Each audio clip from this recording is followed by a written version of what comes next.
Hey, everybody, it's Scott Steen with winnersandwhiners.com coming to you with a Tuesday MLB edition of Today in Sports Betting. I am joined, as always, by my partner in crime. He is the one and only. He is Scott Reichel.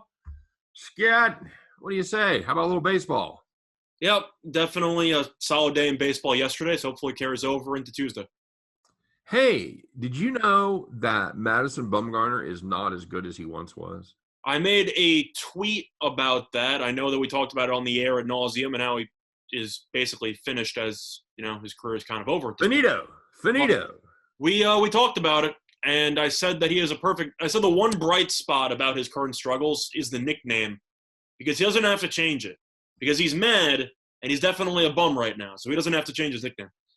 You and I talked on the radio show today about how many starts they're going to give him at his current pace, and he's up to 3. You guessed 5 before he gets sent to the pen. Yeah, I think they give him 10. So we're going to see, because that contract suggests they probably should consider, because boy, that's a terrible contract. But we're going to have to wait. Is it for more than the minimum? I forgot what are they paying him, like $15 million per? What's that? I forgot what they're paying him. I want to say it's like $15 million per, but I don't remember. 15, 18 sounds right in the ballpark, if you will. Let me just look at that quickly. But let me see this. Sorry. It was 5 years, $85 million. 17. So he's getting 5 years, $70 million in paid salary, and the final 15 is deferred. So, all right, it's at about $15 million per. Yeah. All right, good enough. So, got some interesting pitching matchups tonight, Scott. I got a quiz for you before we start talking about the games. I have 3 games. I want you to tell me. The answer is yes. I wish Bumgarner pitched every day. Is that the question? Kill, marry, or no? Yeah. Okay. All right. So I wanted you to tell me which of these games is more likely to go over the total of 7.5. All right. You ready? Yep. Let's do it. You've got San Diego at Pittsburgh, Snell against Cool for the Pirates. Okay. You also have Washington against St. Louis, Strasburg against Flaherty, and you have Cincinnati out there in the Marine layer, Castillo against Gausman going up against the San Francisco Giants. Those are all 7.5, Scott. Well, I'm happy they finally put the Giants total at a 7.5 at home, because I told you 8.5 was a joke, and the final score is 3-0 yesterday. I'm not touching that game, though. Castillo and Gausman have both been – well, Castillo got shelled in his first start, but he was good in the second start. Gausman's been phenomenal. If I had to pick which over I would take, it has to be the Pirates. Because at the end of the day, I know Snell, of course, is a very good pitcher. Cool is so bad that San Diego could easily score 5, and then you bring in Pittsburgh's bullpen, and that's when the real fun starts. So, it's one of those spots where in a total of 7.5, you're mentioning 3 games there. Flaherty, I know, has been inconsistent. Strasburg is very good against Atlanta in his first start. But I don't have any interest there, because both pitchers I know are proven. It's got to be the Pittsburgh game if I had to take an over, because that involves the Pirates pitching. I think you'd agree with that. Oh yeah, when you see the name Chad Cool jump out at you, you have to at least consider taking a flyer on a team total. Yeah, he's not good. He's made 2 starts this season, 1.6 WHIP, 6.4 ERA. He has not been cool at all. Yep. And yeah, much like last year, this Pittsburgh Pirate bullpen is a gas can. So I'm with you. Padres, they may get there on their own. I don't think they're going to get much help from Pittsburgh. I think we get 2 out of Pittsburgh. There's a lot of plays I'd make here. We get San Diego over 4.5. 4.5, 2.5. You think? Should be. I mean, you're looking at a money line where San Diego, of course, is in the 200s. Because it could go either way. It could be 5.5. I don't care. I'd play over 5.5 against Cool too. Cool's just awful, and they get 9 at bats. I'm okay with that. Yeah, I feel like that's one way you could try to extract some value. I think if you also want to do what I did yesterday when I said I liked Cole on the run line, Robbie Ray pitched well, but of course Cole was phenomenal. You look at it the same way. If you think Pittsburgh's offense is going to struggle, Snell, of course, has been very good. If you think Cool is going to be awful, you could always take the run line there. I'm not sure what exactly the price would be. Just checking right now. I'm assuming probably in the minus 130 range, maybe a little bit higher. $1.30, $1.40, yep, right in there. I think that's not that bad. Nope, that's doable. You get your full complement of at bats. Yep. I'm good with that. So, Scott, let's take a look here. Let's talk about your team, shall we, Scott? Oh boy. Let's talk about the Dallas Cowboys. No, I'm kidding. Let's talk about the Yankees, man. Because they're playing the Jays. And I know you're a big Jameson Taillon fan. I have been a fan of him throughout his entire career. I am aware that he's not really the same pitcher he used to be, and all the injuries kind of have taken their toll. He really wasn't that bad in his first start of the season. Really was not terrible. He was good. He was good. He didn't. He was. I'm guessing a victim of the long ball. Two solo shots, I believe. Because he gave up just 3 hits, but he did manage to give up 2 earned runs. So yeah, it was 2 solo shots. Yeah, you see a whip of .642 and an ERA of 3.8. You're like, oh, you're giving up some dingers, aren't you? Now, of course, Ryu did pitch well against the Yankees on opening day. Yep. The question is kind of just a general trend. Because you have seen a lot of divisional matchups start the season, you already have seen a couple of games where the starting pitchers have already faced the opposing offense about 2 weeks into the season, which usually doesn't happen for a while. Do you think that's a huge advantage for the offense when you see the pitcher for the second time in like 2-3 weeks? I don't, because they saw him. Yeah. They see him last time, 3 times last year. Yeah, well, I was just throwing it out there. It might have been 3 times last year, but I was just wondering because that's definitely a talking point or a narrative that people try to push. Yeah. I'm not exactly sure how accurate that is. I would assume it probably helps maybe slightly because you have seen them in the past, or maybe you know some tendencies. It's fresher in your mind.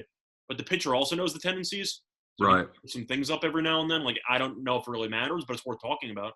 Yeah, it absolutely is. But it seems to me, and this could be just anecdotal, but it seems that a lot of times the results are very, very similar. Mm-hmm. That if you've got a guy figured out, and I think it has to do more with how the pitcher's throwing the ball that day. Because if you listen to pitchers talk, they tell you about 20% of the time they got it all. Everything's working. And about 60% of the time, they're somewhere in the middle. And about 20% of the time, every pitch is a struggle. Mm. So, it just depends if Ryu is able to duplicate that performance. Because like I said, he's been very good in both of his starts. He's made 2 starts this season. And, he's good. 2.92 ERA, 9.73 whip. Got no help for the I like the under.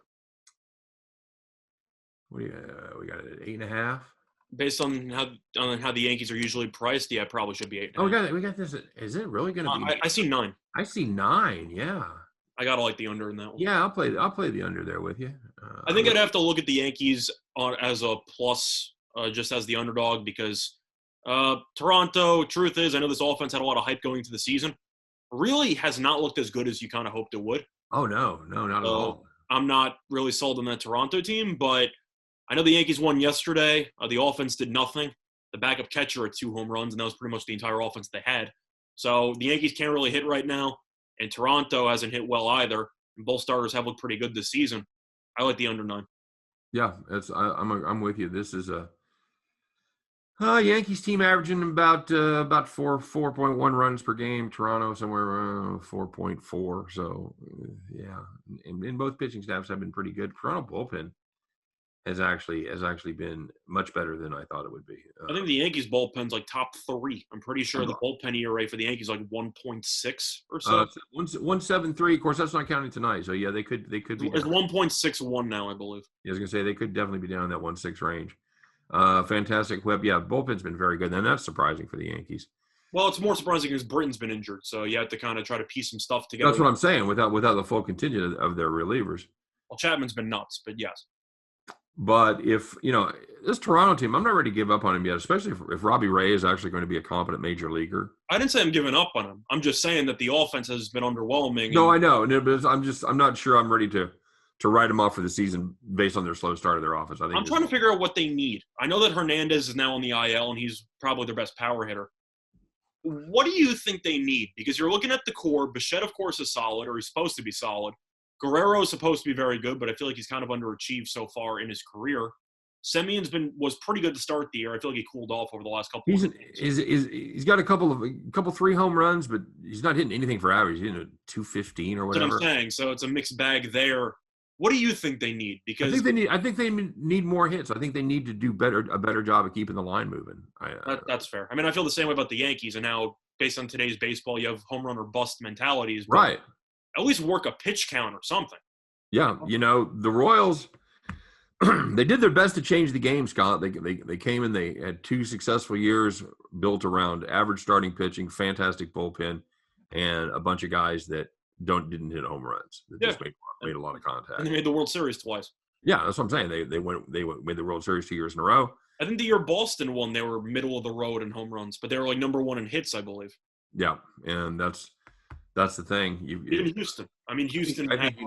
I think you need more guys to hit the ball, Scott. And I know we're talking about for average, by the way, for the record. Right. Yeah. I'm the. I know I'm the old guy here, but truth is, I don't want to sound like a completely old guy because analytics should be right up my alley because it's kind of the new way of the sweep in the nation.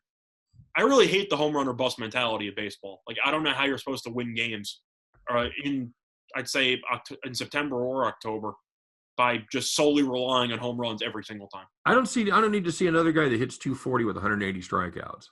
Like, if it was really as valuable as it is, then why is Joey Gallo probably not going to make, $30-something million in the open market? He does exactly what you want him to do. He only hits home runs. He just never gets on base. Checker or wrecker, buddy. Correct. But, that's what it is, and Toronto's embraced it, and it really hasn't worked out too well to start the season. No, you're same with the Yankees, but either way. You're absolutely right. Yeah, Yankees catching plus money. I've got to look at that. But, again, I'm not sold on Tyon. I'll play the under 9 here. That's the play that I like more than anything else. Yep, I agree. Hey, how about a little, since we're taking a look at our hometown teams, how about a little Royals Angels for you? And we found out that Kyle Zimmer not quite ready. All I know is that I said on yesterday's show that I couldn't believe the Angels were priced that low. And on the radio show, I was shocked money came in on Kansas City. Yep. Thank you, I guess. I don't really know what you want me to say. You just basically handed me an extra 20 cents. And it was Zimmer or Singer?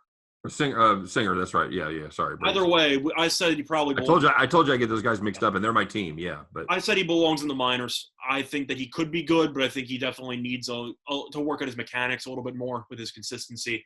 And he got shelled.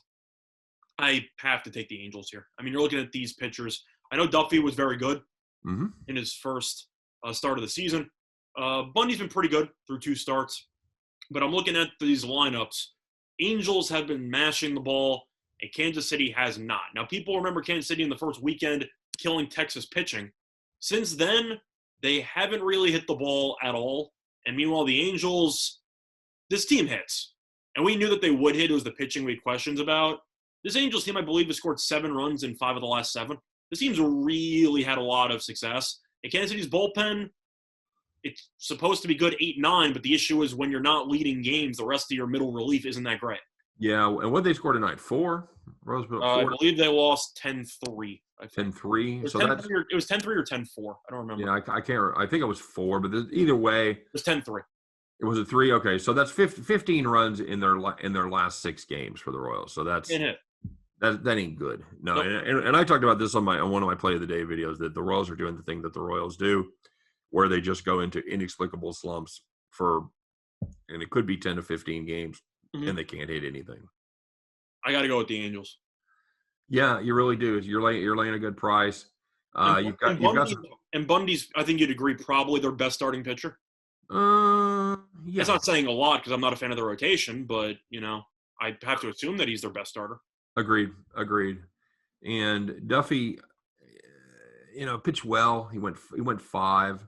We've seen his career though. He's got some ups, he's got some downs. Do I trust him to duplicate that success? No, but I will give him props for looking very sharp in his first start. Yeah, and he went 6. He still walked 3. Duffy still has trouble throwing strikes no matter what he does. Walk 3, 5 Ks though. That was not bad. That's good. So I think we're on this one. The Angels have so many right-handed mashers, man. Yep. So it's gonna be a chilly night again. Wind will be blowing in. I don't hate the under there. I thought it the same way with Kansas City, but that Angels lineup, I really don't want to touch an under with. Maybe first 5 under 5. Okay, that's fair. I'm just gonna go with the Angels. Okay, good enough. Yeah, I don't get too fancy. Anything else on the card get your attention today, bud? Well, looking at everything else, I know it didn't work out yesterday. I know it's probably going to be around 3.5 or 4. But you got Cleveland and Chicago first 5 under. You got Bieber against Giolito. I know we talked about it once. I'm not going to jump ship because it didn't work out one time. Well, yeah, I know. And this was, and again, it was a no play yesterday. We had Rodon going, and he ended up not going. And Keuchel went instead. So, McKenzie wasn't great. Not surprised. But the game still went under. Game under first 5 went over by like half a run, I think. Mm-hmm. But either way, you're looking at these pitchers with these offenses. I know Chicago's offense is still good, but Bieber, of course, is one of the best pitchers in the league. Hasn't been as sharp this season, but he's still been pretty good. Giolito's been good, and we know that he's good. I just think that you're looking at about 4. Sure. I'd love to see the Indians try to score at least 3 runs in the first 5 because I just don't see it happening. I like the pitching matchup here. I think I like the pitching matchup for Cleveland. I can't take a full game under at 7, but first 5 I'm interested in, so that's how I'm looking at it. Okay, I'll take a short price and I'll lay the wood with Cleveland. Okay, minus 115. I'll give me Beaver at minus 115. I don't care who he's pitching against. I'll take it. I think I also like the Rays run line tomorrow. I got to actually see what the run line is because they are the home team, and I really don't like taking run lines with home teams. But you got Yarbrough on the mound. It's around plus 110, plus 115. It's a great deal because it's around minus 180 on the money line. Gibson, we both don't like. I know it was decent in his second start, but they also had some shadows playing tricks on some people. So I think that was Gibson's start. Yeah. I know he was awful in his first start. There's the guy. But you're looking at Yarbrough. I think he's one of the most underrated starters in the league. I think Yarbrough is actually very good. And we've talked about Texas. I said how much I loved the team total under yesterday. They scored 0. They scored no runs in 3 of their last 4 games. Yeah. So you're looking at Texas who can't score. Nope. Gibson has a 7.11 ERA. Yep. And Tampa at the Trop, usually very good. So you're getting plus money against Tampa, against probably the worst offense in the league. How am I not intrigued by that? I understand. Yeah, it's Cog Gibson 7-11, 2.21 whip. Not good, buddy. Not good. The second start was against Toronto. I was right. That was when the shadows came in about the 6th inning and nobody could hit the ball. Yeah, and that was home. He's been was trash on the road. Yep. But I think you'd agree, Rays and Tropicana against probably the worst offense in the league. I gotta like my chances. Yep, I'm with you. Plus money? Sure. Yeah, I'll play that. Other than that, though, don't really have anything else. You have a couple of good matchups. I mean, Strasburg against Flaherty's solid television, but I don't exactly have a play on that one. Other than that, Bauer pitching against Sanzatella in Dodger Stadium this time. I'm not interested. It's about minus 150 on the run line. Pass. Yeah, I think that's pretty much it. Would you rather play? I'll tell you. I'm gonna take a long shot, and I have a pretty good dog here for one of my premium picks. But the other dog I like, Scott, is I don't hate Detroit and Matt Boyd. I wrote an article about that game. I like Detroit as well. I'm a big Matt Boyd guy. Well, in general, he's got great stuff. No, but in all reality, Houston, I know that they were very, very great offensively earlier in the season. They have lost 3 in a row. Yep. They really have fallen apart offensively, and Boyd can pitch. Plus, you have Odorizzi making his first appearance of the season. He was awful last year, also got injured. A couple of question marks there, and if Odorizzi goes 3 innings, 3 runs, there's no guarantee Houston might score 3 runs. They have confused this year's Houston with the Houston of 2018, 2019. Oh, you're telling me that George Springer is not there anymore? That is a tragic mistake because this is a very, very different team. There's no Garrett Cole. I think people just overreacted to the first 4 games of the season against Oakland. Yes, absolutely. Absolutely correct. Yeah, and we're still Look at the recent results. They can't score more than 4 runs in their last, I think it's 4 games. Yep, that's a terrific price. This is a Detroit team that obviously struggles to score. And, of course, Cabrera's out, maybe for good. I don't know. Do you think there's an advantage for Detroit that they have Houston's former manager, so he might have a little bit of insight on some of the players, or no? Absolutely. I agree. Absolutely. That has to do nothing but help you. I got to assume so. And, of course, if you don't remember, Hinch is now the manager of Detroit. So I remembered. I'm sure you did. I'm saying people listening at home, but yeah, he had to do his 1 year mea culpa and feel bad about himself for a year, but then he's back. Still a good manager. I know his team cheated, but I think he's a good manager. Well, you know what? If you ain't cheating, you ain't trying. So Fair. But yeah, I got to look at Detroit at that plus price. yeah, give me that boy. He's made 2 starts this season, Scott. He's gone 13 innings, 2.13 ERA, giving up just 3 runs. I'm thinking if I prefer the first 5 or not, because I really do like Boyd. Do I like Detroit's bullpen? Of course not. And Odorizzi could potentially get shelled. First 5 might be a safer play, but just the way to look at it. Yeah, this Detroit bullpen has been absolutely meltdown bad. I don't want to trust Soto and company to come in the 7th. 7.17 ERA, brother. It's not good. And I'll go first 5 money line instead. Yep. They give up a lot of bombs, my friend. Yep. So yep, first 5 money lines are good. You're probably going to get it at 140 or so, 145 maybe. Treat. You can even take plus a half if you feel scared. Yeah, absolutely. All right, there you go, kids. That's going to do it for our baseball show today. As always, if you're interested in these games or any others, getting a second, third opinion, we can stop by and check out winnersandwhiners.com.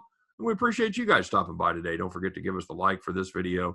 Subscribe if you haven't done so already. Check out our radio show that we do each and every day at 4 p.m. Eastern Time on WWPR 1490 out of Tampa. You can get that on your computer if you don't happen to be in the Tampa area. For myself, for Scott Reichel, for all of us over here at Winners and Whiners, we appreciate you guys watching today. Wishing you nothing but the best of luck. Hope every one of those tickets in your pocket turns into cash money when you get back to the window. You guys take care. Have a great day, and we'll see you next time on Today in Sports Betting. Clip.